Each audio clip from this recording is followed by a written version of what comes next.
Buenos días a todos y a todas. Esperamos que estén bien, sean muy bienvenidos en esto.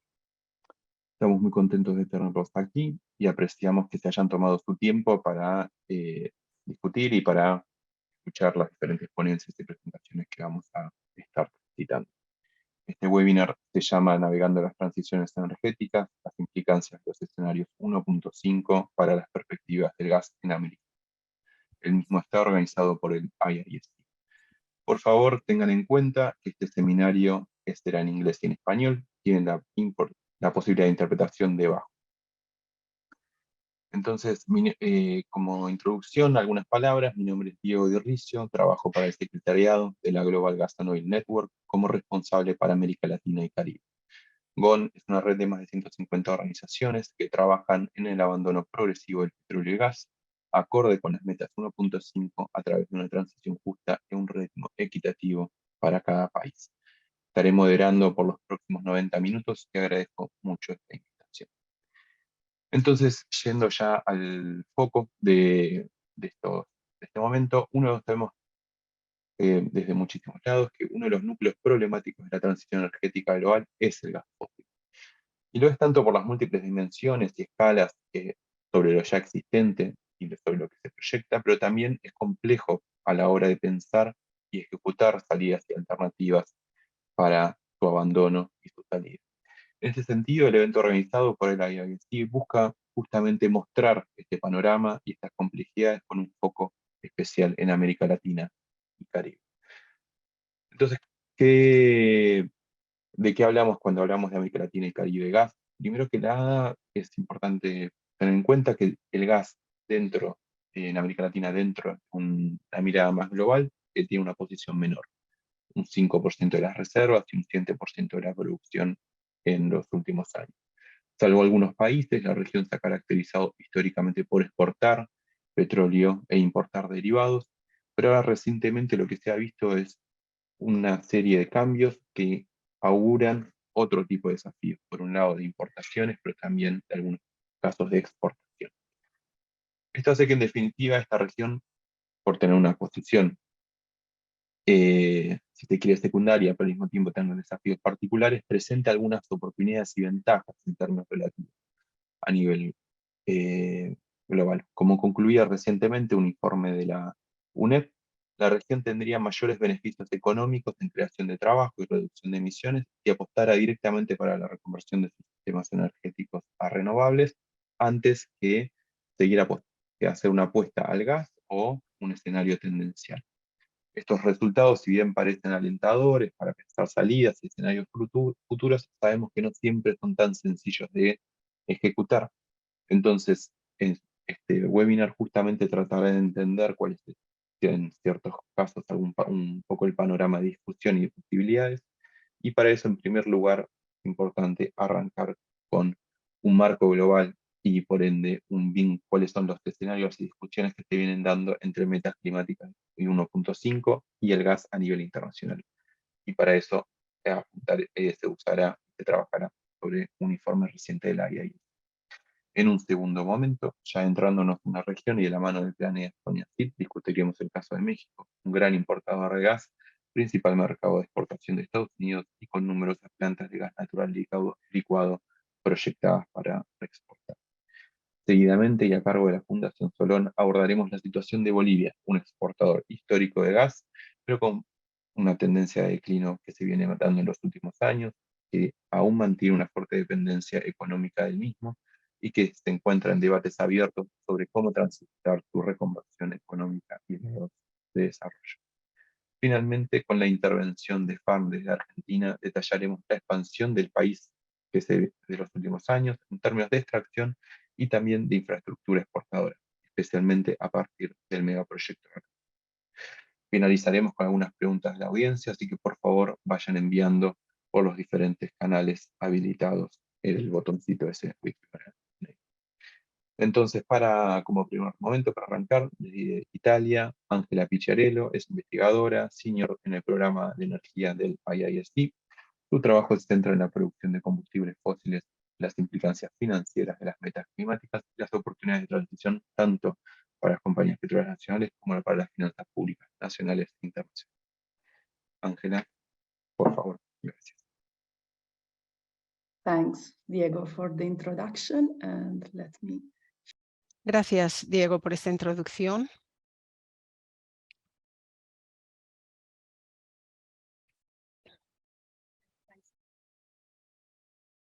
Gracias por estar aquí con nosotros. Lo que me gustaría hacer es compartir algunas de las conclusiones del informe de cómo superar la transición energética trazando el camino hacia el objetivo de 1,5 grados que se publicó en octubre. Para darles alguna idea general, este fue el primer informe que comparaba un gran número de trayectorias energéticas para trazar el camino para poder limitar el calentamiento global. Seleccionamos un número de trayectorias limitados dentro del Panel Internacional para Cambio Climático, ¿ya?, de los distintos escenarios que existen. Luego también seleccionamos las trayectorias más utilizadas tanto para el sector académico como para las organizaciones y consultorías. También es importante destacar el carácter global de nuestros datos. Así que no entramos en detalles políticos o socioeconómicos de los distintos países en este informe.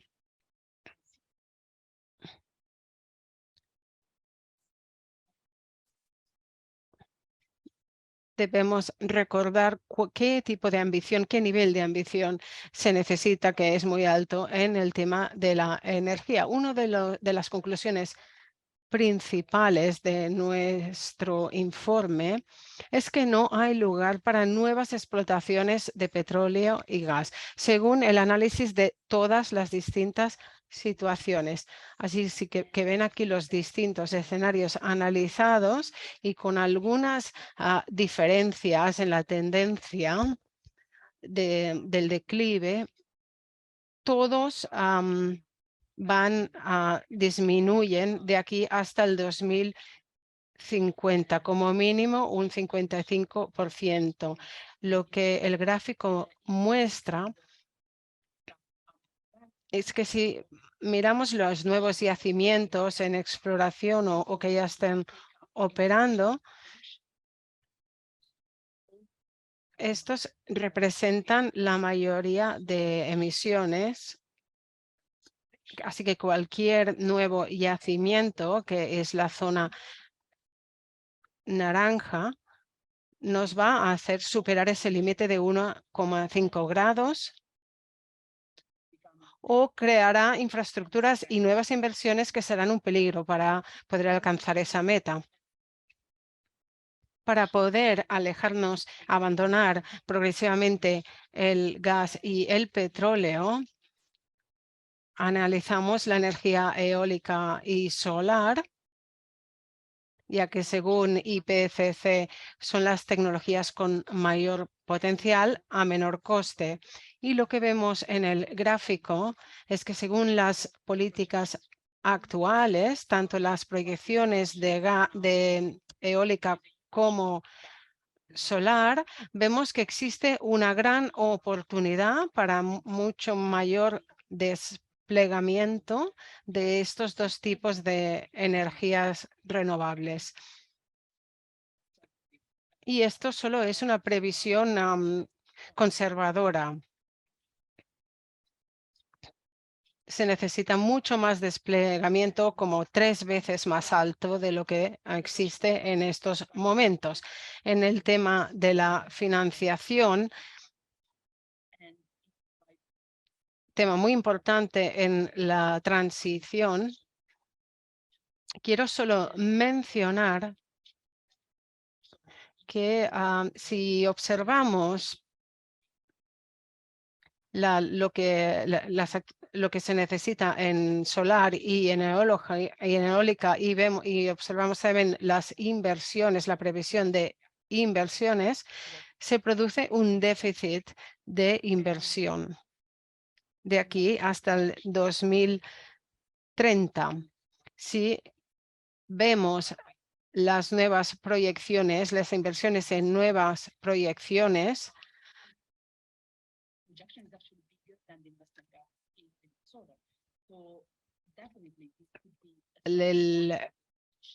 en oil y en petróleo y gas, el déficit todavía es más alto.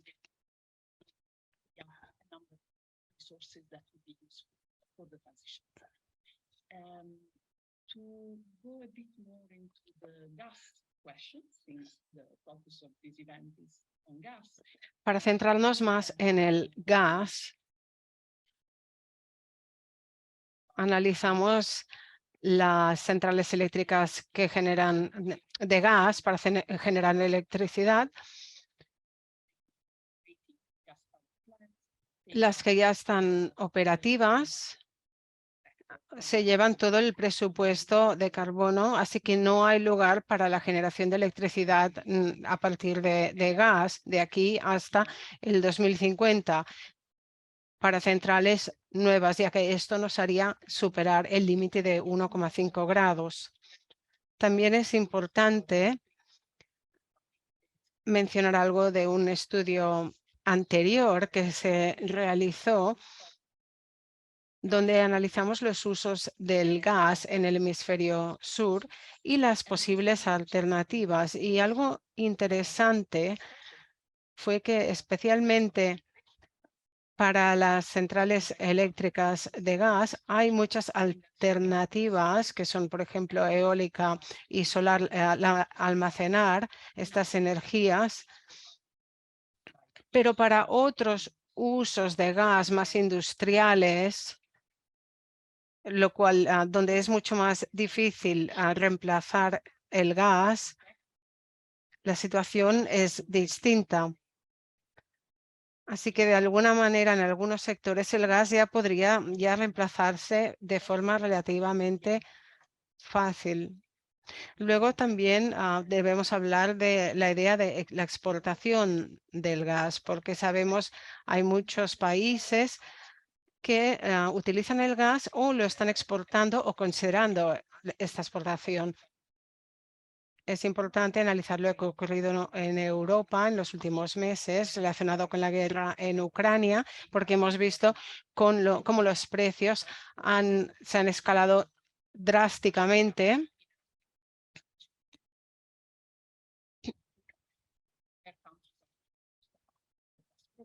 Y entonces a países, por ejemplo, africanos o de Oriente Medio están intentando producir más gas para poder para suministrar esta demanda. A lo mejor eso parece menos relevante para la región de Latinoamérica, pero por ejemplo, en Argentina y Alemania tienen algunos contactos y algunas posibilidades de que Argentina ofrezca gas a Alemania. También en el análisis también investigamos cómo Europa puede sobrevivir sin el suministro de Rusia.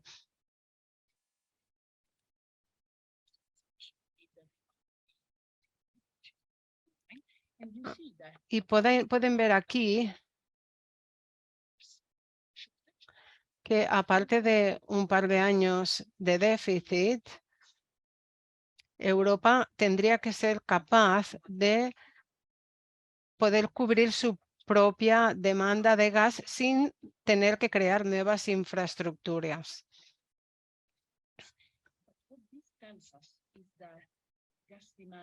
La demanda de gas va a reducirse en Europa.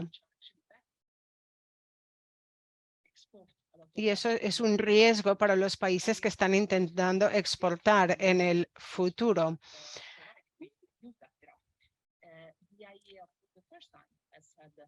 Actualmente esta es la situación en Europa. En el 2022, en Europa, la demanda disminuyó un 13% de gas. La Unión Europea propone extender un 15% los recortes en gas de cara al próximo invierno. Y en Alemania, la capacidad para gas licuado podría no ser totalmente utilizada. Se han hecho varios estudios sobre esta capacidad en Europa.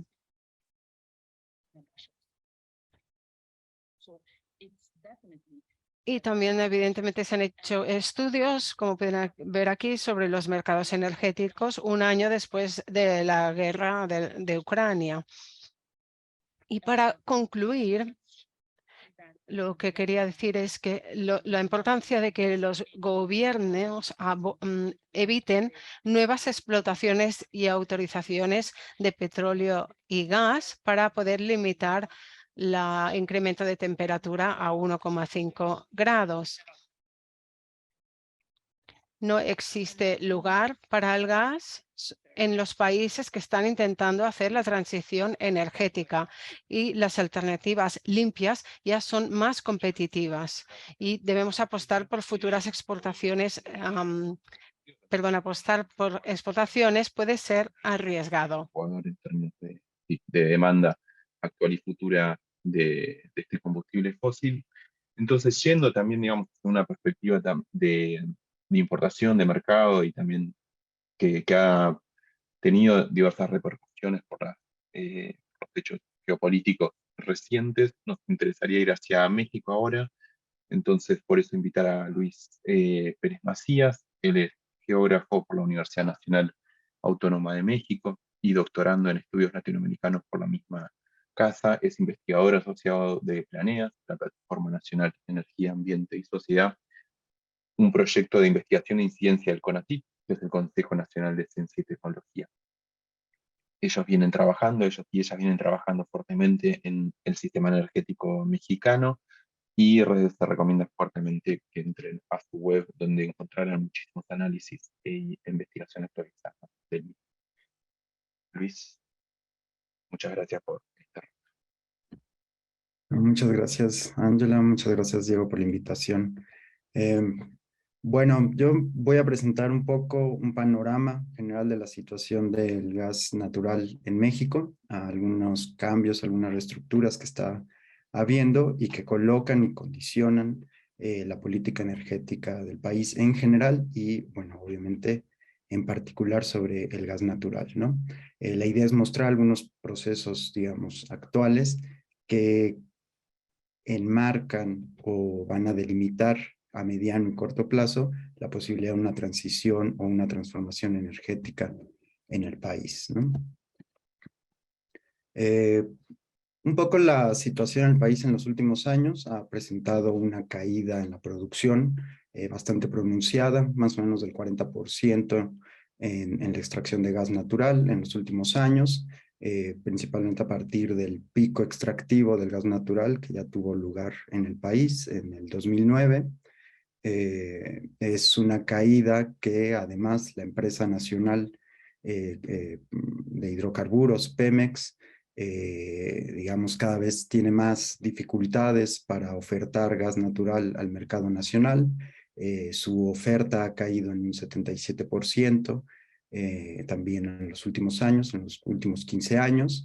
Y ligeramente en los últimos 2 años se ha recuperado un poco la producción, pero digamos las tendencias apuntan a que, digamos, se mantendrá una meseta productiva, pero no habrá un incremento, digamos, para recuperar los niveles que había previamente, ¿no? Es decir, México ya pasó el pico extractivo de gas natural y estamos en una tendencia, digamos, ya hacia la baja en la producción. Y bueno, las reservas también han caído en los últimos años, más o menos 60% en los últimos 20 años, y las reservas probadas de gas natural, digamos, al ritmo de extracción actual, durarían unos 7 años si no hubo una recuperación de estas, ¿no?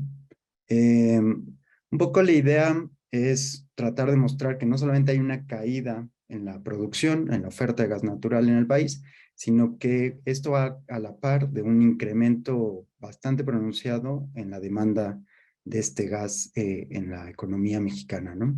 Es un gas o es un energético que más o menos surte casi la mitad, el 47% de la oferta interna de toda, digamos, de todos los requerimientos energéticos del país, una cantidad mayor que lo que, digamos, satisfacen los petrolíferos, es decir, el gas natural es el insumo principal energético de la economía mexicana y principalmente ha estado basada en un crecimiento en los últimos años por el sector eléctrico.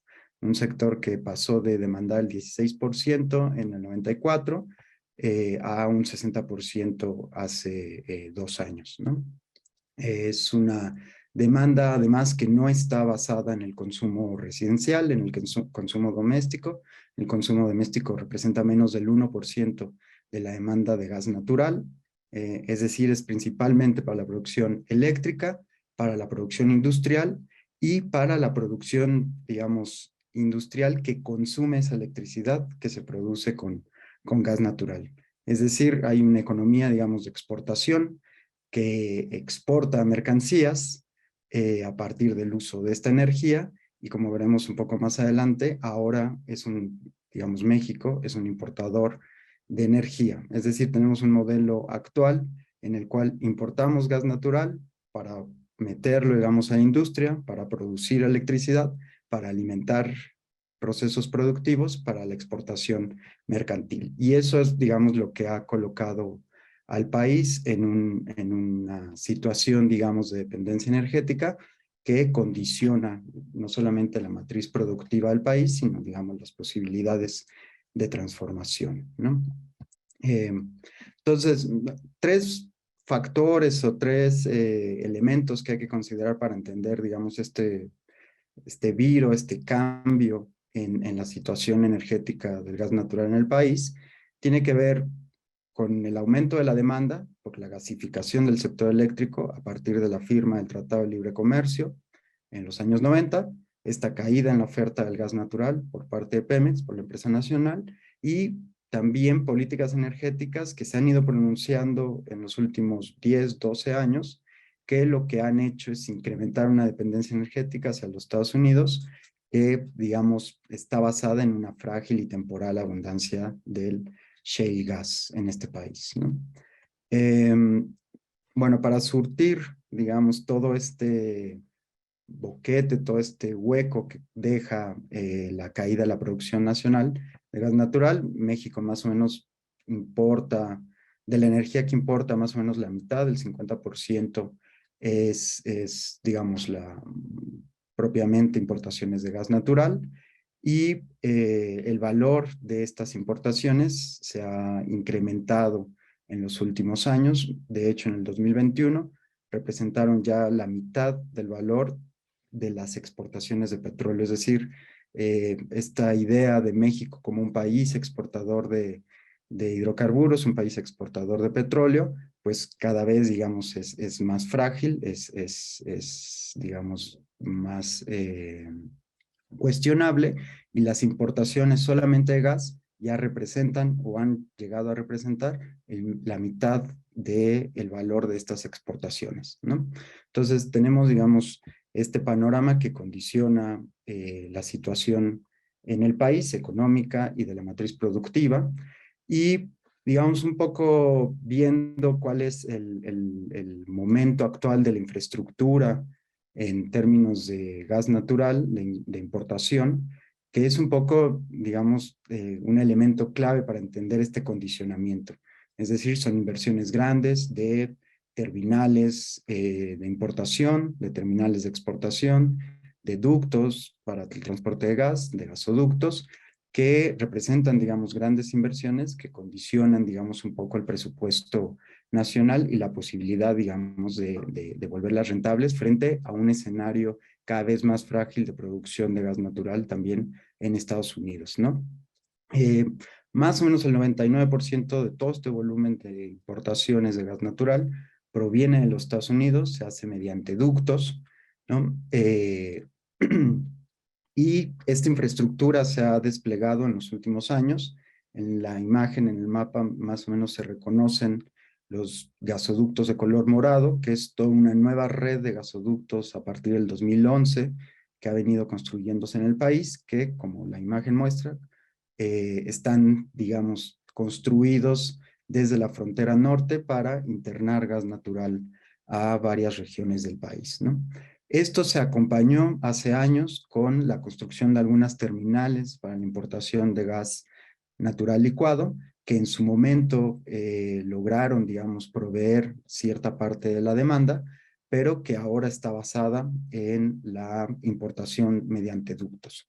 Lo que ha venido pasando en los últimos años es que la construcción de estos gasoductos ha comprometido a la empresa nacional eléctrica, Comisión Federal de Electricidad, que es, digamos, quien ha promovido la construcción de estos gasoductos, ha comprometido en obligaciones contractuales con empresas estadounidenses más o menos por una cantidad de 21,000 millones de pies cúbicos diarios de compra, ¿no? La demanda actual del país, la demanda total del país, más o menos ronda los 8,500 millones de pies cúbicos diarios, es decir, la empresa nacional tiene compromisos de compra casi, digamos, o cercanos a 3 veces más la cantidad demandada en el país.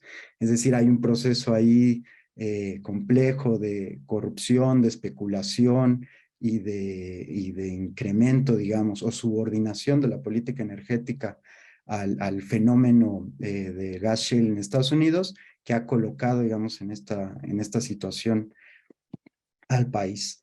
¿Qué ha pasado, digamos, en los últimos años en este complejo escenario en el país?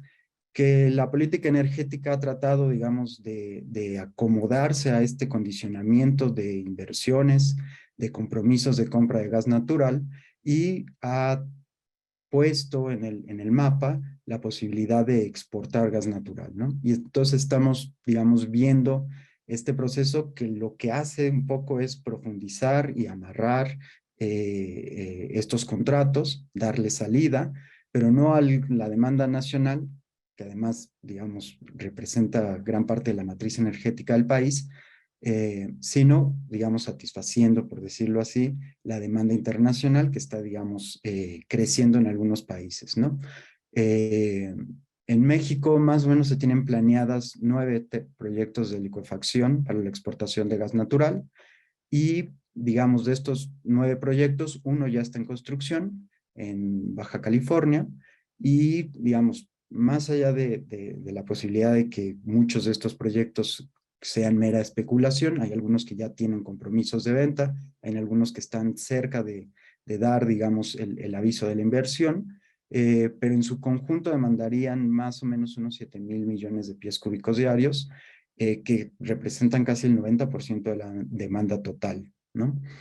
Y esto, si se llegaran a construir, colocarían al país como el cuarto mayor, o el país, digamos, con la cuarta mayor capacidad de exportación de gas natural licuado.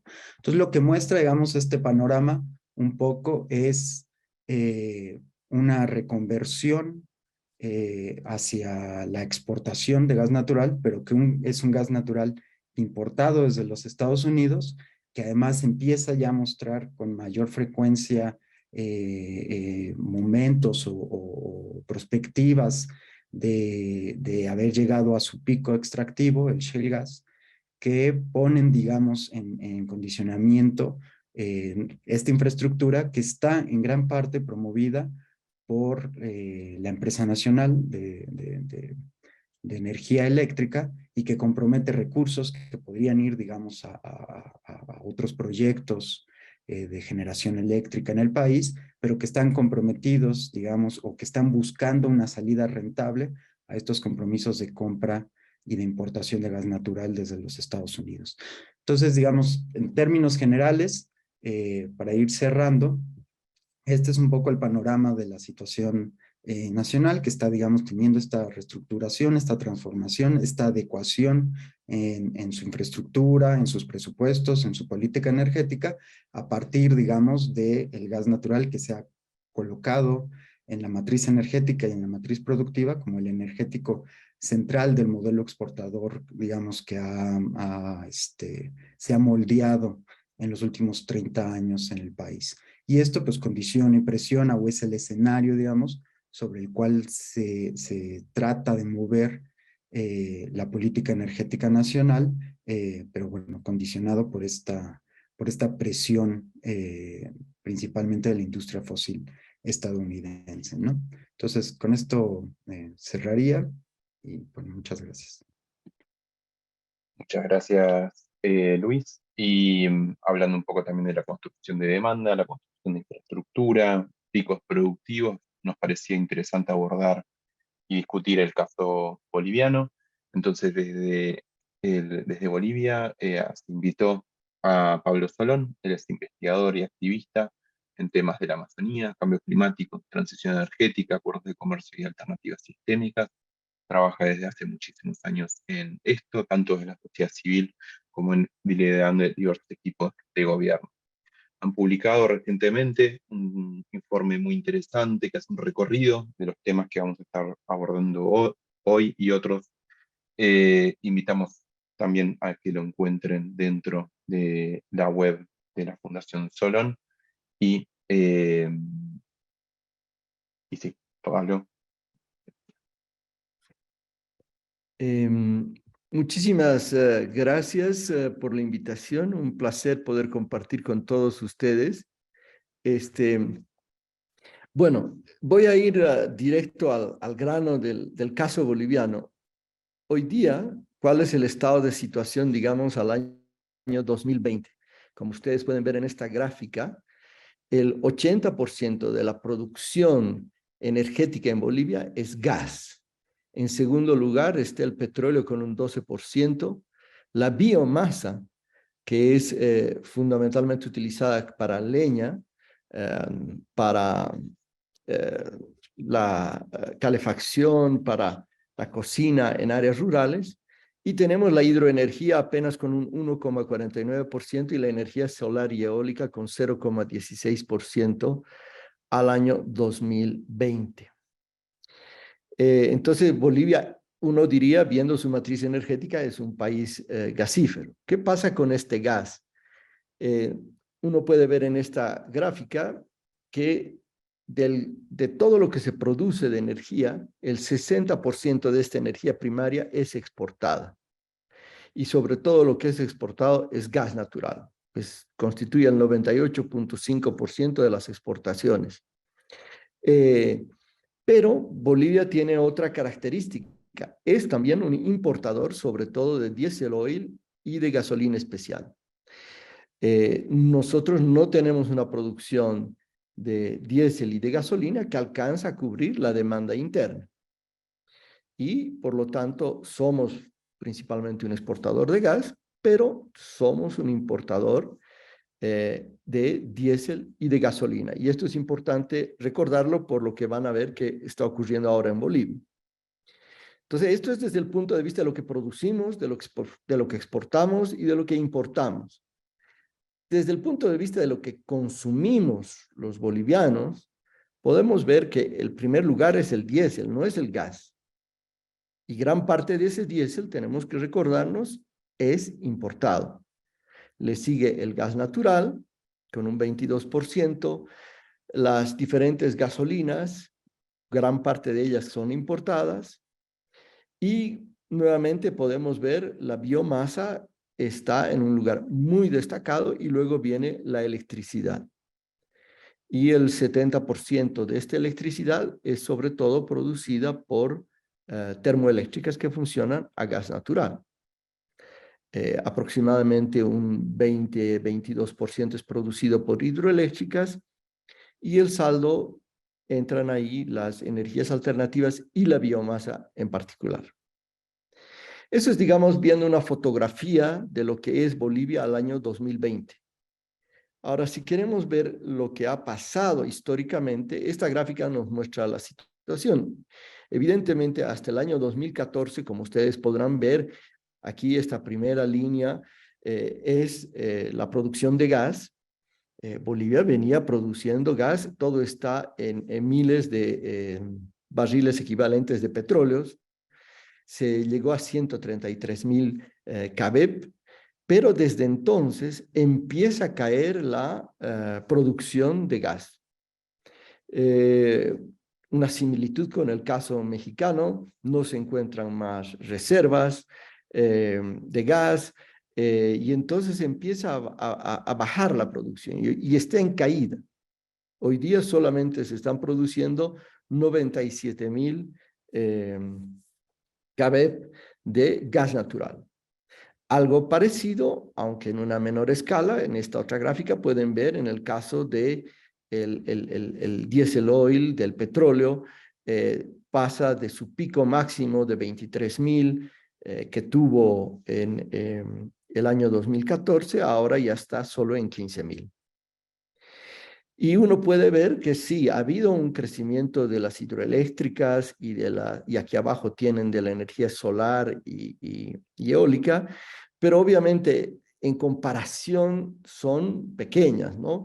En el rango de las eólicas y la energía solar estamos máximo hablando de un pico de unos 180, comparado con los casi 133.000 que llega el gas. Y en hidroeléctricas sí ha habido un boom, después hablaré muy rápidamente de esto, pero es totalmente bajo en relación a la realidad. ¿Qué se prevé en Bolivia?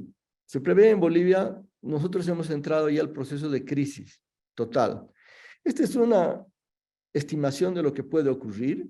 Aquí se puede ver de que como van decayendo la producción, van a acabar decayendo las exportaciones.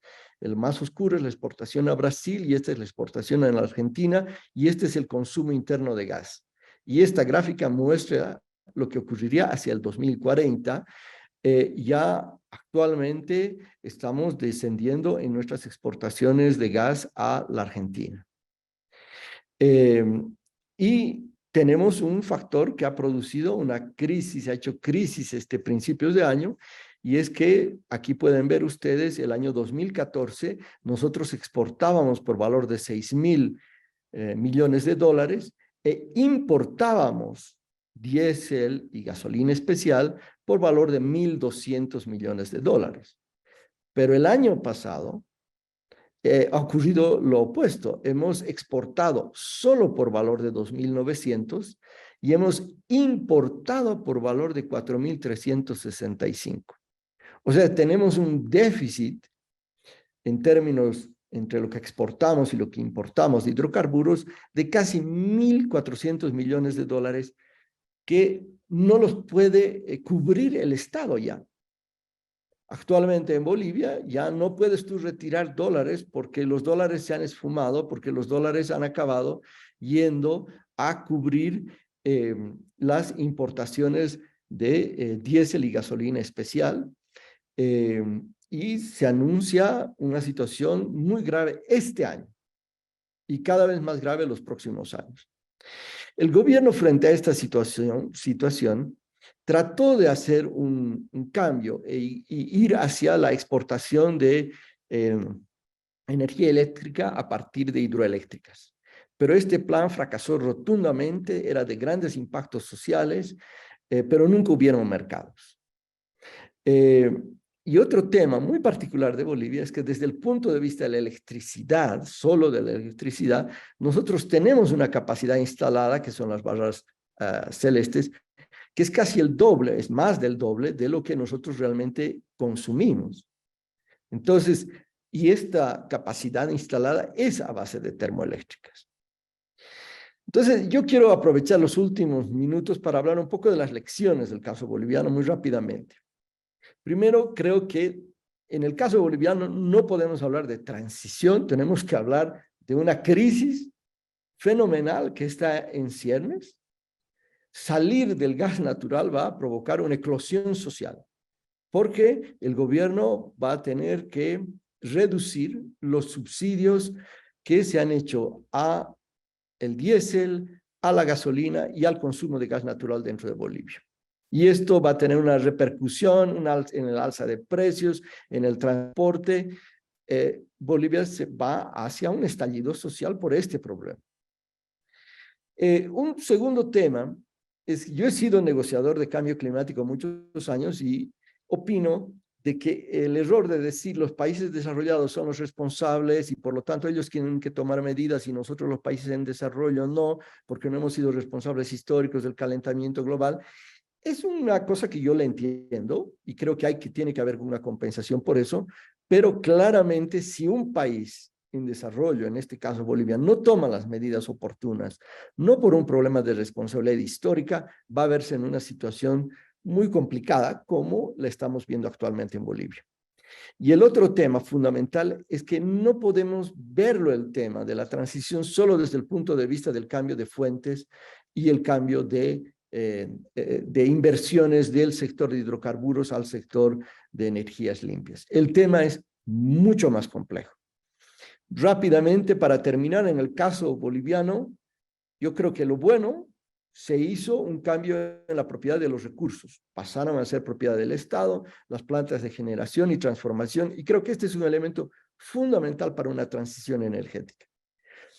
Lo que ocurrió fue el caso extremo, que se fue a un estatismo muy fuerte y se impidieron, por ejemplo, alternativas de generación distribuida a partir de energía solar, porque eso era competir con la gran empresa estatal de generación eléctrica.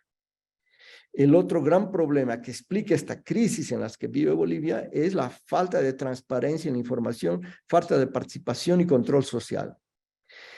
El otro tema gravísimo en el caso boliviano es el haber utilizado mecanismos, dinámicas clientelistas a partir de la energía. Se utiliza la energía para obtener un rédito cuando fue el boom y comprar conciencias, comprar votos. Y esto ha sido catastrófico.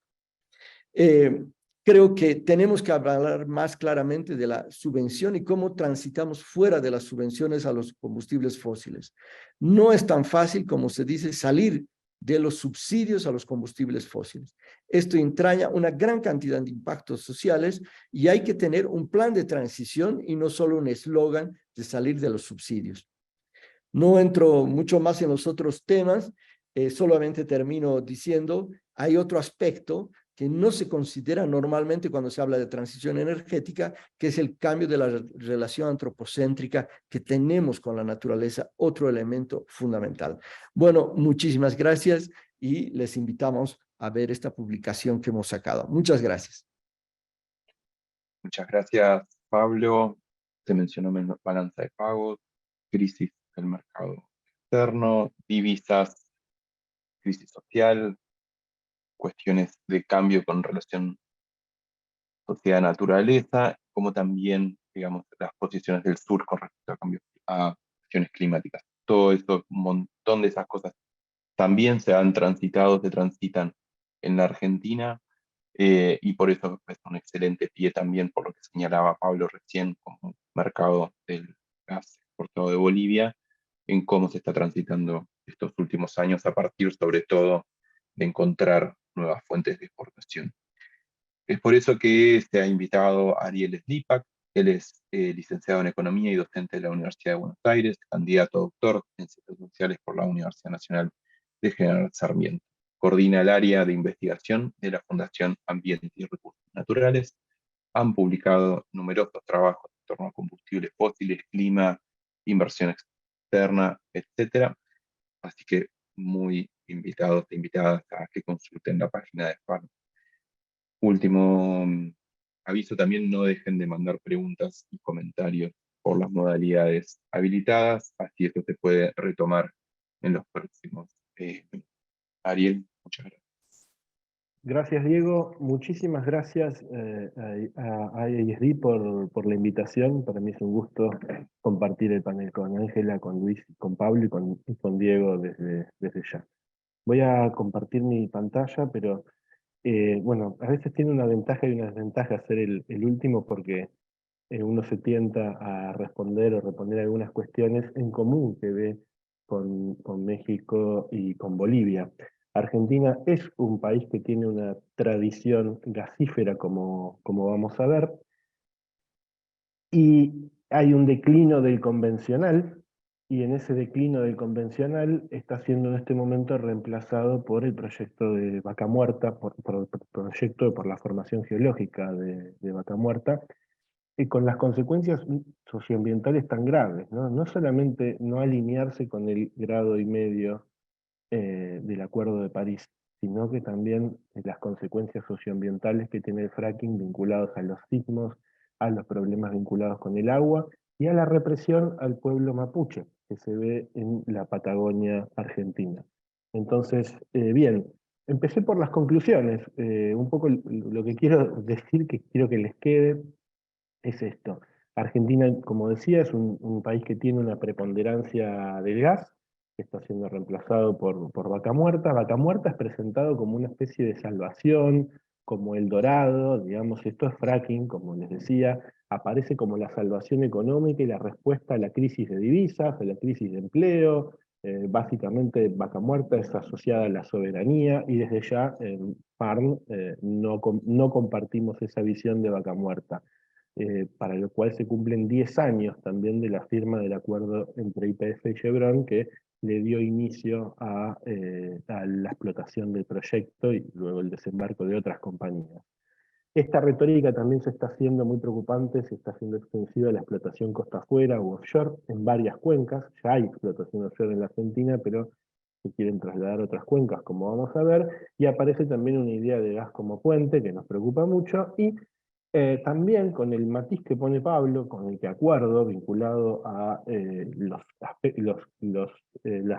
las respuestas en cuanto a problemas socioeconómicos que puede haber, pero sí decimos que los fósiles en la Argentina tienen una estructura de privilegios económicos relacionados con subsidios que tienen que ser paulatinamente redirigidos a renovables, evitando crisis sociales y demás, evitando injusticias socioeconómicas, pero deben ser redireccionados. Eso es lo que vengo a decir y vengo a fundamentar con la presentación.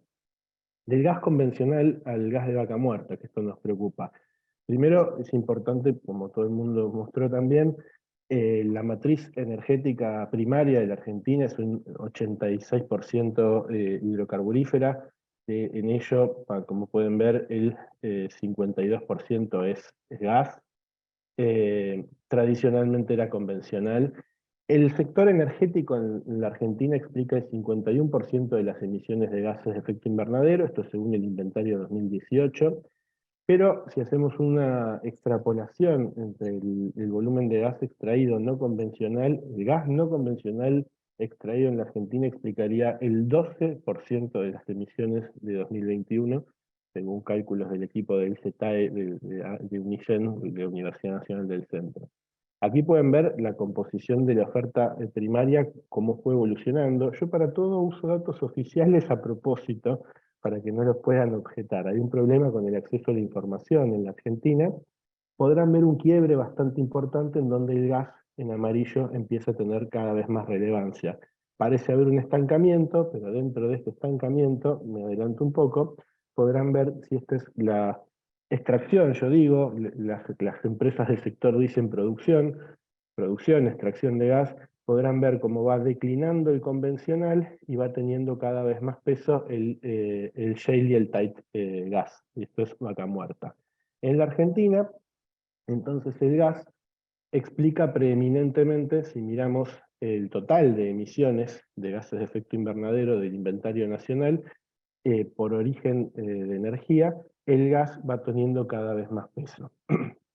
El gas en la Argentina es importantísimo que se vea un mapa cuando hay personas que no tienen por qué conocer.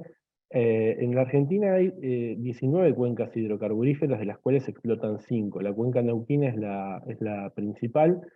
Las cuencas que están en amarillo son de explotación onshore y las celestes o turquesa de explotación onshore y offshore, digamos, ¿no? El gas proviene de la cuenca neuquina, históricamente era convencional, desde el primer pozo exploratorio del año 77, de Loma de la Lata. De allí se desciende el Loma Campana, La formación geológica de Vaca Muerta ya era conocida desde 1931, pero empieza a tener relevancia en los medios de comunicación desde 2012 y demás. Aquí es importante, entonces hoy el gas históricamente venía de la cuenca neuquina, convencional, y hoy viene de la cuenca neuquina en un 64%, pero con más peso del no convencional, y también de la explotación de la cuenca austral marina que tienen allí. Es importante también que en este momento hay una gran presión y por suerte resistencia del movimiento socioambiental por explotar el área que está frente a las costas bonaerenses, de la provincia de Buenos Aires, de la cuenca atlántica norte. Bien, algo que me parece importante es que históricamente Argentina tuvo su empresa estatal, Yacimientos Petrolíferos Fiscales, que fue privatizada en el año 1992, por eso también hay un declino del convencional, declino de la exploración, como explicaban Luis y Pablo para México, que se ve a partir de los años 2000, y en el año 2012 se reestatiza parcialmente YPF, se compensa muy bien a Repsol, la empresa española, no fue una expropiación, digamos, con carácter contrahegemónico como la mostró el gobierno argentino, pero sepan que es una empresa parcialmente estatal, el 49% cotiza en las bolsas de Buenos Aires y de Nueva York. Y en el 2013, este año van a ser en julio los 10 años, se firma el acuerdo YPF-Chevron, que da pie o inicio a la explotación de Vaca Muerta. Sitúo algunas cosas, en el año 2018-2019 es cuando yo veo que aparece este incremento fuerte del no convencional. Las narrativas quería comentarles. Aparece entonces Vaca Muerta como salvación, Vaca Muerta como soberanía, Vaca Muerta como, gas como puente que contribuye a la desfosilización, y aparece una idea de potenciar a la Argentina como un gran exportador. Se ven proyectos como el gasoducto Néstor Kirchner, que está en construcción el primer tramo, y la idea del segundo tramo es que con él se exporte a Brasil.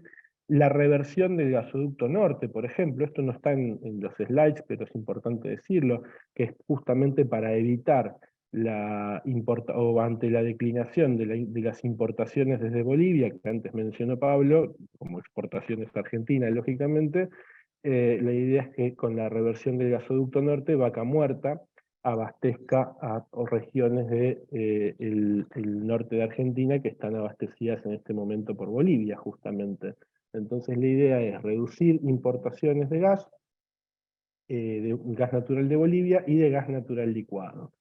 Y tener una infraestructura de gasoductos, y bueno, oleoductos también para el petróleo, con dudosa o nula participación popular, con impactos socioambientales muy importantes, y una infraestructura de plantas de gas natural licuado también para exportar a Europa. El gas como puente aparece en la retórica oficial. El Plan Nacional de Adaptación y Mitigación del Cambio Climático para 2030 plantea como transición energética la gasificación, y plantea como salida de alguna manera la gasificación porque reduciría el uso del petróleo. O sea que nosotros en FARM no compartimos este enfoque, y lo plantean como salida exportadora. El gas y los hidrocarburos en general tienen importantes privilegios económicos. Tienen un régimen de acceso diferencial a divisas. ¿Sí? El sistema cambiario argentino es muy complejo, llevaría todo un webinario aparte tratarlo, pero tienen privilegios económicos al tener un acceso mejor a los dólares en un país que tiene los problemas de restricción externa. Durante el gobierno anterior de Mauricio Macri, a las empresas se les permitió negociar convenios colectivos de trabajo particulares, fuera de la rama, que permitían, por ejemplo, la multitarea. Sobre estos temas recomiendo siempre las lecturas de lo que hacen la gente de Obsur, que me parece muy bueno. De paso un aviso. Mecanismos para generar certidumbre, como por ejemplo el Plan Gas, que son compras para mediano plazo, que también tienen subsidios cruzados, y los subsidios a los fósiles, que es lo que trabaja especialmente FARM. Lo que encontramos es que estos que pueden ver aquí son los subsidios a la energía en general en moneda nacional y los subsidios en dólares. Esto es por efecto de una devaluación, se ve un bajón, una baja temporal. Lo que queremos decir acá como tema importante, voy salteándome algunas cosas porque no debo estar bien con el tiempo, es que de estos subsidios hay una gran parte que va a una empresa que se dedica al despacho, es decir, adquiere en el mercado mayorista y vuelve a comercializar, pero hay una pequeña parte que va al carbón, que igualmente representa poco en la matriz energética argentina. Sí, se subsidia el carbón en Argentina, poco, pero se subsidia el carbón. Y hay subsidios a la oferta y subsidios a la demanda. El subsidio a la demanda, para que el usuario tenga una tarifa más barata, el subsidio a la oferta, transferencias directas a las empresas. Esos subsidios a la oferta crecen a un ritmo mucho mayor que los subsidios a la demanda. Entonces, esto es lo que nos parece escandaloso, si lo queremos adjetivar. No estamos presentando una oposición a los subsidios a la demanda para que la gente pueda tener acceso a una tarifa razonable en la transición, y el subsidio de la oferta. El subsidio de la oferta va prácticamente a Tecpetrol, también a YPF, a Wintershall también, que mencionaba, a Pan American Energy, la cual es accionista BP, la británica BP, o la China National Offshore Oil Corporation.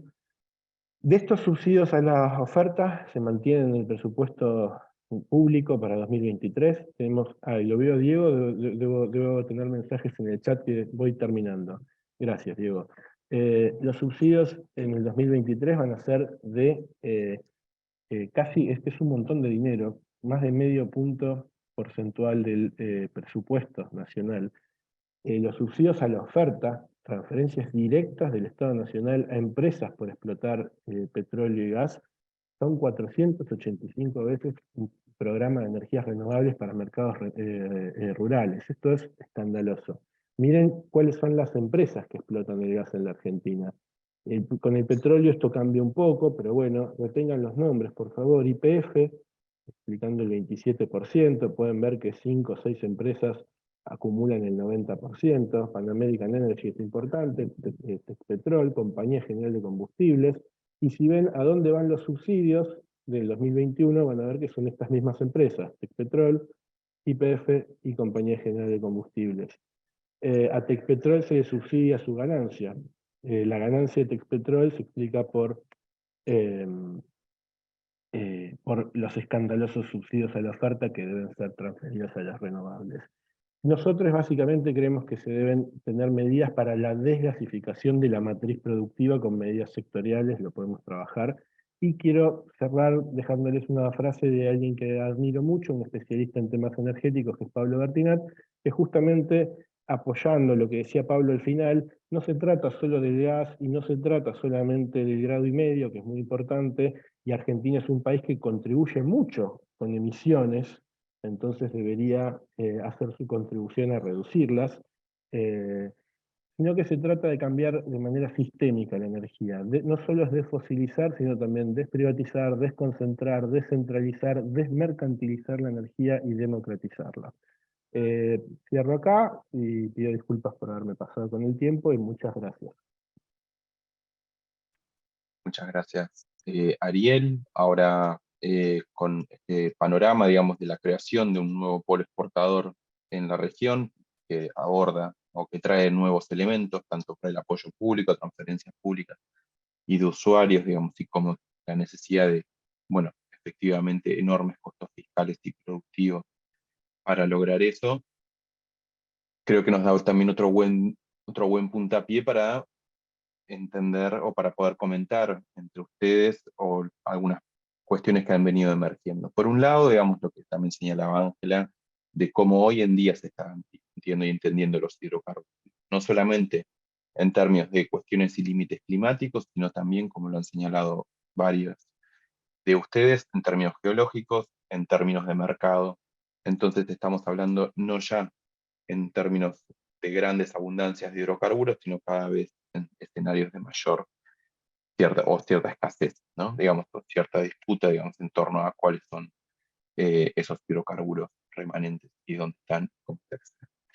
Entonces, en ese sentido, digamos, un poco tal vez la pregunta, digamos, y que me gustaría arrojar y que, bueno, también lo han venido diciendo es, América Latina no tiene ni grandes reservas ni producción de gas, pero, sin embargo, tiene una enorme presión por creación de demanda, ¿no? Entonces, tal vez, Luis, para arrancar con vos, ¿qué te parecía un poco en esto, digamos, de no solamente venías describiendo la cuestión de GNL y cuestiones de gasoductos, sino también, bueno, cómo se viene discutiendo en México la creación y hacia Centroamérica de la extensión de gasoductos, también, digamos, en esa interconexión, y cómo también, si podés brevemente discutir un poco cómo se ha transitado los últimos años en torno a las renovables y en torno a nuevas fuentes dentro del sector eléctrico, ¿no? Que es un tema extremadamente complejo, que ha tenido sus diversos capítulos, pero que parecía interesante para discutir justamente en términos de salidas de gas, las múltiples dimensiones que tanto Pablo como Ariel traían, ¿no? De cuestiones de propiedad, cuestiones de contratos, cuestiones de clima y territorios, etc.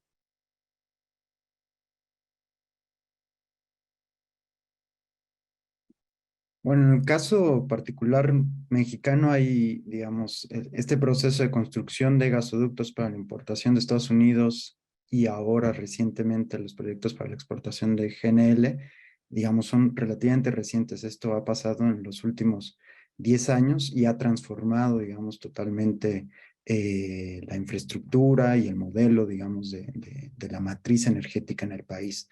Entonces, es algo que está en discusión, que está, digamos, presentado en el panorama nacional, pero creo que es algo que todavía no se ha visto en su totalidad con todo, digamos, el margen de riesgos que implica, el margen de dependencias que genera y los candados, digamos, a los que nos coloca en términos energéticos, en términos económicos, en términos socioambientales, ¿no?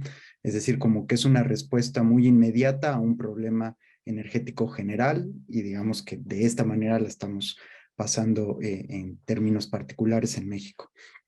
Y bueno, hay proyectos para exportar a Centroamérica, había proyectos desde antes y de hecho el gas GNL, digamos, le ganó la carrera a las empresas que buscaban exportarlo desde México. Ya llega GNL vía marítima a Centroamérica, entonces hay un proyecto ahí de gasoducto hacia Centroamérica desde México que está un poco detenido, pero que sigue estando en los planes, ¿no? Y en términos de transición o de transformación energética, o más bien de la forma más común e incluso poco, podríamos llamar corporativa, la transición, vertiendo solamente la inversión en las llamadas renovables, pues también en México hay un proceso, digamos, de disputa, principalmente del control por estas inversiones. Hay un mercado eléctrico relativamente naciente, por decirlo así, ¿no?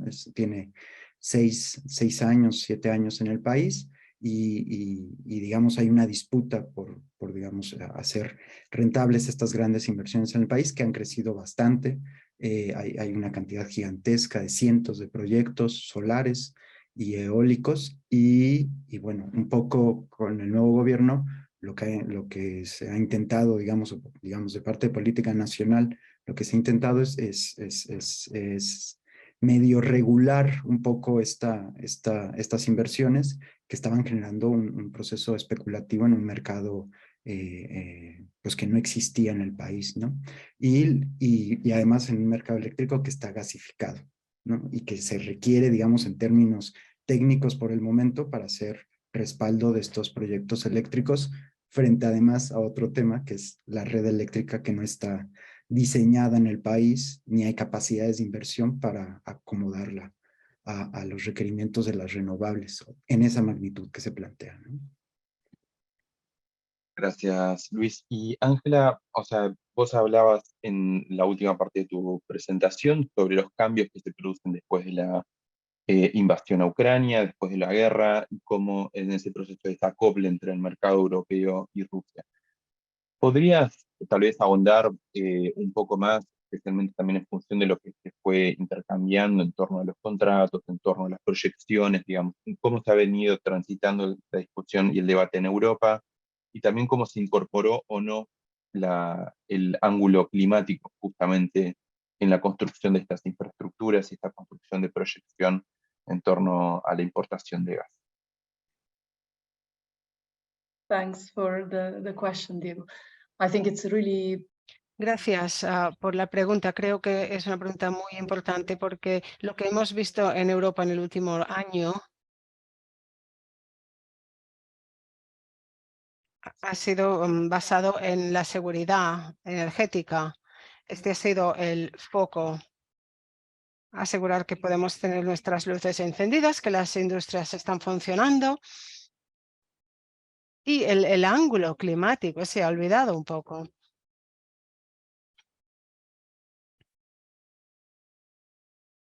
Se ha estado intentando aumentar la infraestructura en gas y esto se ha conseguido, pero por otra parte, Europa tiene grandes compromisos en términos de políticas.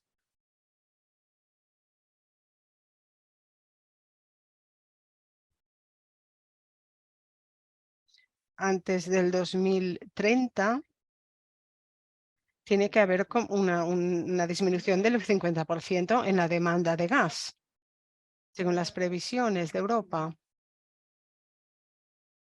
Así que Europa ha sido un poco miope porque tiene grandes compromisos climáticos, pero en los últimos meses ha intentado no verlos y esto ha sido un problema, ya que corremos el riesgo de atascarnos.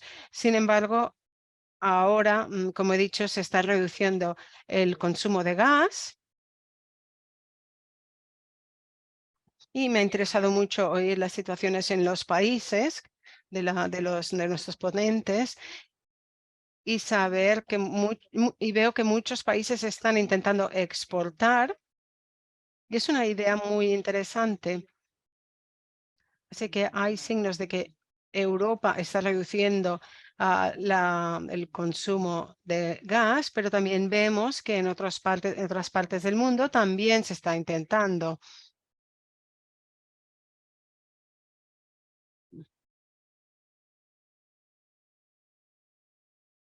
Y se cree que la demanda del gas va a alcanzar su pico en el 2030. Si todo va como planeado.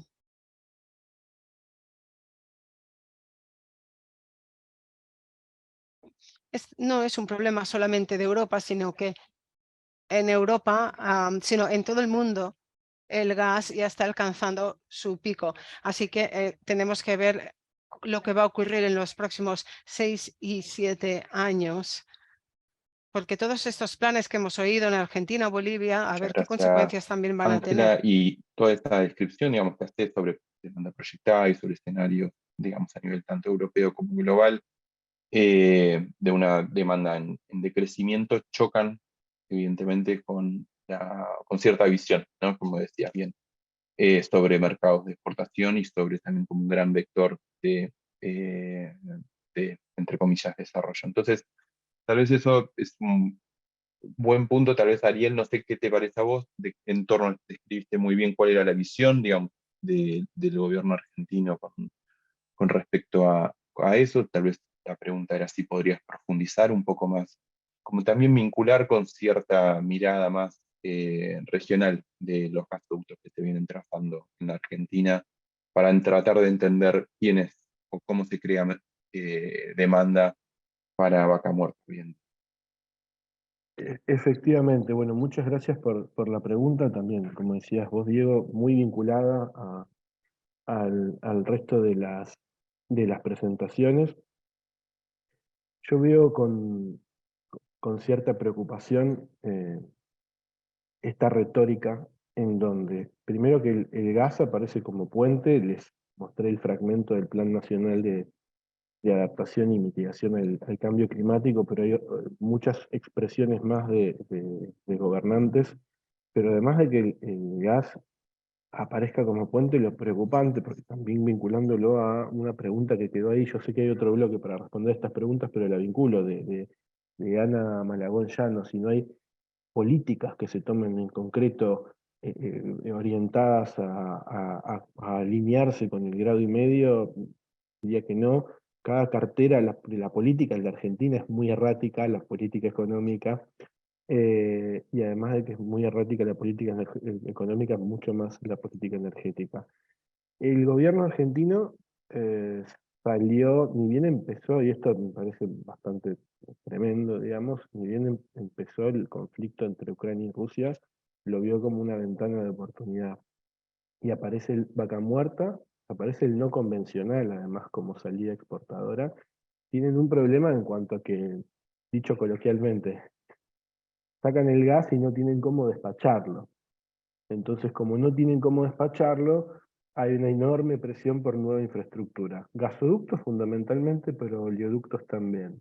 Yo también les recomiendo que busquen el caso del oleoducto que quieren hacer, digamos, cambiando legislación orientada, porque también respondiéndolo a la legislación, se va en contra. Hay una legislación en la Argentina por la cual en la Patagonia hay áreas marinas protegidas, y la legislatura del Estado Subnacional de Río Negro la cambió para hacer un oleoducto, para sacar el petróleo de Vaca Muerta por el Atlántico, y en este momento hay un proceso de resistencia de las comunidades, si quieren buscar del Golfo San Matías. Entonces, ¿qué hay? Hay una urgencia por exportar, hay una asociación de la exportación al desarrollo, que es totalmente lineal, y mostrar esto, Vaca Muerta como salvación, el litio como salvación, con las injusticias ecológico-distributivas que también tiene la extracción de litio, y los proyectos de infraestructura son avasallantes, porque el del gasoducto Néstor Kirchner, que es el principal, que es el que estaba publicitado primero como la solución para que en Argentina los sectores populares puedan pasar el invierno, digamos. Ahora parece que es para exportación a Brasil. Ahí hay una pregunta de Santiago Cané, están financiados por el BID y el CAF, están financiados por el CAF, en gran parte en infraestructura gasífera, y se está hablando del Banco Nacional de Desarrollo de Brasil, que condicionaría el financiamiento a que el gas se exporte a Brasil. Entonces, también tenemos que tener esto en cuenta. No veo que haya una política decidida a salir de la gasificación, sino que es a profundizarla. Y entonces, digamos, se está intensificando el problema, se va a exacerbar, pero además de que no debería haber, para que Argentina cumpla con las contribuciones que tiene que hacer para no alcanzar el grado y medio, no debería haber nueva infraestructura fósil, y no debería haber, como decía Ángela, la expansión de la explotación, pero lo que más me preocupa a mí es que esta es fracking. Y es fracking, y es con los problemas que trae con la sismicidad inducida. Si ven casas en zonas de Neuquén, directamente se derrumban o se rajan las paredes, y demás, se contamina el agua, y de vuelta la violencia hacia el pueblo mapuche que trae aparejada, y además la rivalidad con otras actividades económicas y el uso del agua. Entonces, este es gran parte del problema, no solamente de grado y medio, y hay una voracidad también por financiamiento que también me preocupa. Los exegetas de Vaca Muerta, las personas que anhelan con que Vaca Muerta se expanda y se expanda indefinidamente, calculan que quieren recibir para explotación y para infraestructura durante los próximos años entre 7.000 y 10.000 millones de dólares en financiamiento. Entonces, esto es sumamente preocupante, porque también la política argentina parece estar orientada, y las relaciones internacionales, a conseguir este financiamiento también, asociando de manera lineal esto al desarrollo. Y bueno, dejo por aquí, espero haber respondido, Diego. Gracias. Ariel, y Pablo, vos nos contabas, digamos, o sea, por un lado, un escenario, si queremos, de futuro, pasaron picos productivos, exportación y la situación que estabas encontrando o que estabas describiendo este año, de crisis y de reconversión productiva forzosa, también fallida en épocas anteriores. Y también marcabas, y tal vez era el punto principal que te quería preguntar, varias lecciones, ¿no?, de Bolivia, tanto en términos de propiedad lo que funcionó estatal en su momento y lo que falló también estatal como totalidad para el después, para pensar una reconversión productiva, como también la cuestión de relación sociedad y naturaleza. Entonces, tal vez para cerrar este bloque y poder entrar con alguna de las preguntas que están ahí pendientes, eh, era pedirte un poco, después de Bolivia como gran, no le quiero, bueno, voy a usar una palabra que tal vez no me gusta, pero vanguardia, como una cuestión de haber marcado mucho el debate climático, socioambiental en años anteriores, todos los aprendizajes que estabas señalando, bueno, si podrías profundizar un poquito más en eso. Gracias. Gracias, ¿no? Yo creo que es un problema cuando se dio en Bolivia el proceso de cambio en 2006, la bandera era nacionalicemos el gas para en base al gas industrializar el país. Y entonces se aprobaron una serie de normas para subsidiar la demanda, como diría Ariel, no la oferta, en términos de nosotros pagamos un tercio de lo que cuesta la gasolina y el diésel en los otros países. Está subsidiado el gas para los domicilios. Todos los ingresos de yacimientos petrolíferos fiscales bolivianos han permitido subsidiar una relativa estabilidad de precios durante todos estos años. Se han dado bonos gracias a la nacionalización del gas, bonos para la tercera edad, para los estudiantes que van al colegio. Es decir, toda una política de utilicemos el gas para beneficio de la población, ¿no? Y hay eso, y toda la sociedad hoy día depende en gran medida de estos subsidios. Y ahora estos subsidios se tienen que acabar, porque no es posible seguir manteniendo esos subsidios con estos niveles de exportación, de producción y de importación de hidrocarburos. Entonces, la crisis que está en ciernes en Bolivia es gravísima, porque no es solo salir de la dependencia del gas porque contamina el cambio climático, no, es salir de una forma de extractivismo muy enraizada. Las universidades, los municipios, todos reciben una participación porcentual de las utilidades que genera la exportación del gas. Entonces, el fenómeno es mucho más complejo. Creo que nosotros desde el punto de vista ecológico, de cambio climático, tenemos que tener propuestas que sean acordes con las realidades sociales de los países, porque si no vamos a acabar hablando de una realidad que yo la entiendo y la comparto mucho a nivel planetario, pero que no dialoga con esta realidad muy concreta que está viviendo no solamente la gente humilde, es decir, en el caso boliviano son todos los estamentos de la sociedad. Entonces, creo que ese es el caso boliviano y una de las más grandes lecciones. No es suficiente el discurso que tenemos de hay que salir de los combustibles fósiles. Es más complejo el problema y creo que tenemos que plantear transiciones, porque no creo que haya una receta igual para todos los países. Hemos escuchado 3 países muy diversos. Y si no entramos con propuestas que aterricen a estas realidades, entonces nuestros mensajes no van a tener la incidencia que buscamos. Esa yo creo que en pocas palabras es el mensaje que puedo compartir. Muchas gracias, Pablo. Y evidentemente a la hora de discutir transiciones, transformaciones, como se lo han señalado varios de ustedes, uno de los puntos tal vez principales es, como también se señaló, la cuestión de los daños y los impactos que se están produciendo en los territorios. Entonces, en ese sentido, Luz preguntaba para Luis, en México, ¿cómo se venía dando todo esto, esos impactos en salud, en ambiente, con respecto a la extracción y transporte, imagino que se vienen dando de los ductos o de la industria gasífera? Y sí, nuevamente invitar si hay alguna otra pregunta o comentario que se quiera hacer, por favor. Hay varias cosas ya se han venido respondiendo, pero por favor, ahí están los casos.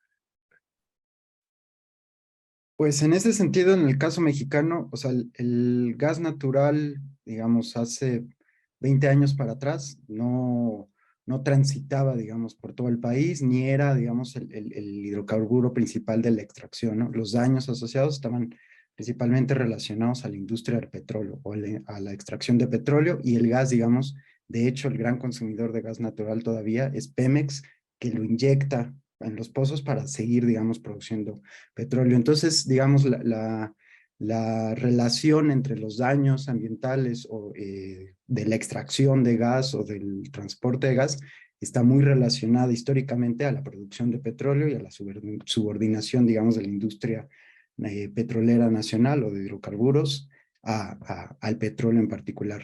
Recientemente o en los últimos años con la importación, el crecimiento de la importación y de la demanda de gas por la gasificación del sector eléctrico en el país, que digamos ya está desarrollada, más o menos el 60-65% de la producción eléctrica del país es en base a gas natural, empieza a haber, digamos, mayor interés a analizar, a ver cuáles son los efectos de la producción y del transporte, o los efectos, digamos, también en el consumo del gas natural, ¿no?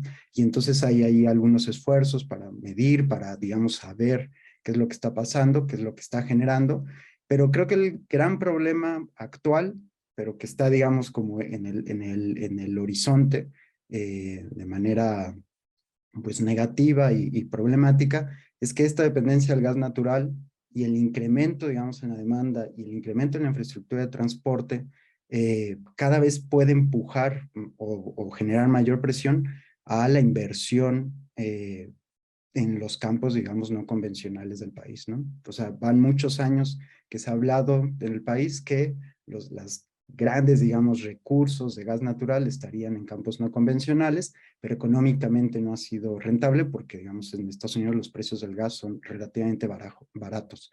El problema es que si estos precios incrementan, la caída, digamos, del shale gas en Estados Unidos comienza a precipitarse, pues estas inversiones, toda la planta o la matriz energética del país dependiente del gas natural, pues mete presión a la apertura, digamos, o a la inversión o al avance, digamos, de la industria no convencional en el país. Y creo que ese es el gran riesgo en términos socioambientales, digamos, o territoriales que sufre el país. Claro, están los riesgos y los problemas ya generados, digamos, por los gasoductos desplegados, ¿no? Que tampoco son menores, pero creo el de los no convencionales es algo que no hemos padecido, digamos, todavía en el país, pero que podemos ver los ejemplos al sur e incluso en los mismos Estados Unidos de las consecuencias que esto puede traer, ¿no?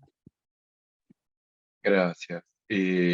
Luis, y ahí Ariel, algunas preguntas de Santiago Canés en torno a cuestiones de BID y CAF, financiamiento de instancias multilaterales para infraestructuras, y tal vez brevemente querías referirte a eso, tanto en cuanto a entrada como también salida de capitales y Sí, la política de estos, ¿no? aquí hay algo breve. En primer lugar, no solamente los préstamos, sino también las inversiones que hacen las empresas. Hay un trabajo muy interesante de Gustavo García, no lo tengo a mano ahora, pero he escrito mucho sobre el tema, que recomiendo buscar, que explica cómo la infraestructura jurídica, digamos, las estructuras jurídicas que de mamushkas, le dice él, de empresas, que tienen las hidrocarburíferas, les facilitan no solamente el régimen de tipo de cambio diferenciado para que sean de dólares baratos, sino que además tienen un esquema para sacar los dólares muy fácil del país. Entonces, la contribución que hacen estas inversiones, todavía no hablé de los préstamos, la contribución que hacen estas inversiones a romper el déficit de divisas que tiene la Argentina, que parece parece ser la única política del gobierno en materia económica, no es tal, digamos. Es decir, la contribución a la mejora en la balanza de pagos no es tal porque tienen las empresas esquemas para salir y sacar los dólares nuevamente. Eso por un lado. Y en segundo lugar, el tipo de financiamientos nos preocupa mucho. Sí, hemos hecho muchos trabajos sobre estos temas en FARN hace poco, que algunos están por publicar, en donde vemos que hay algunos avances en cuanto a que, gracias a organizaciones de la sociedad civil, como no sé, Friends of the Earth, All Change International, campañas muy fuertes para que los gobiernos dejen de financiar, o los bancos de desarrollo de los gobiernos, las agencias de crédito de los gobiernos y los bancos multilaterales dejen de financiar fósiles. Gracias a eso, también hay una presión muy fuerte por conseguir ese financiamiento de que yo hablaba de 7.000 a 10.000 millones de dólares. ¿Y quiénes quedan siempre? Los peores financistas, entonces. Como hay una presión mayor sobre instituciones que no me caen simpáticas, pero como el Banco Mundial, que todo el mundo conoce el Banco Mundial y todo el mundo está atento a las salvaguardas del Banco Mundial, pero no a las agencias de crédito a la exportación que han financiado infraestructura y han financiado proyectos fósiles. Y esos son los peores financiamientos, porque tienen menos reglas, menos vínculo con la sociedad civil, financian proyectos como de armas, porque también, entonces, no tienen un mandato de desarrollo, que aunque los bancos multilaterales lo tengan, no creo que contribuyan a mejorar las asimetrías o a cerrar las asimetrías entre el norte y el sur, pero quedan los peores financistas para los fósiles. Y efectivamente esto es deuda y como preguntaba Santiago Canet, sí, el dinero después en algún momento sale y sale más, digamos, respondiendo coloquialmente. Muchas gracias, Ariel. Bueno, muchas gracias a los diferentes panelistas, a la gente que se ha unido, a las intérpretes que han garantizado una comunicación entre las diferentes partes y diferentes idiomas. Y muchísimas gracias nuevamente por este momento, por este rato. Esta sesión fue grabada, así que seguramente después se pueda compartir. Felicitaciones al IASP por sus trabajos y por haber organizado este espacio, como también nuevamente invitar a todo el mundo a que consulte las páginas de cada una de las organizaciones y institutos de las personas aquí presentes para que puedan profundizar en lo que han compartido. Muchas gracias nuevamente y nos vemos. Gracias a todos y a todas. No, gracias a todas, a todos. Muchas gracias nuevamente.